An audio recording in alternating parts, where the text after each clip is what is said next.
ବହୁ ଖାଲି ଯେ ସ୍ୱାମୀ ଭଲ ହେଲେ ଗୋଟେ ବୋହୂ ସେ ପରିବାରରେ ଖୁସିରେ ଚଳିବ ବୋଲି କିଛି ମାନେ ନାହିଁ ଆଜ୍ଞା। ପରିବାରର ଖୁସିରେ ଚଳିବାକୁ ହେଲେ ଯଦି ଶାଶୁ ଚିଡ଼ା ପ୍ରକୃତିରେ ଅଛନ୍ତି ବା କଥା ମାନେ ରାଗୁଛନ୍ତି, କିନ୍ତୁ ଗୋଟେ ବୋହୂ ସେତେବେଳେ ଖୁସିରେ ଚଳିପାରିବ ଯଦି ସେ ଘରର ନଣନ୍ଦ ଭଲ ହେଇଥିବେ। ଯଦି ନଣନ୍ଦ ଭଲ ଥିବ ତାହେଲେ ନିଶ୍ଚିତ ଭାବରେ ଏ ବୋହୂ ଜଣକ ନଣନ୍ଦ ଭାଉଜ ବହୁତ ଖୁସିରେ ରହିବେ ଆଜ୍ଞା।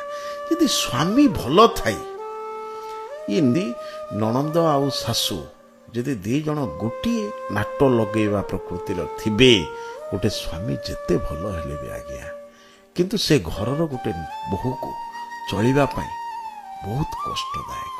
ତା ଜୀବନର ସବୁ କିଛି ମିଳିବ, କିନ୍ତୁ ଯେଉଁ ଖୁସି, ପରିବାରର ଖୁସିଟା ତାକୁ କେବେ ମିଳିବନି ଆଜ୍ଞା। ଯଦି ଶାଶୁ ଚିଡ଼ା ପ୍ରକୃତିରେ ଥାଇକି ନଣନ୍ଦ ଭଲ ହେଲେ, ତାହେଲେ ଗୋଟେ ବୋହୂ ପାଇଁ କିଛି ଅସୁବିଧା ନାହିଁ।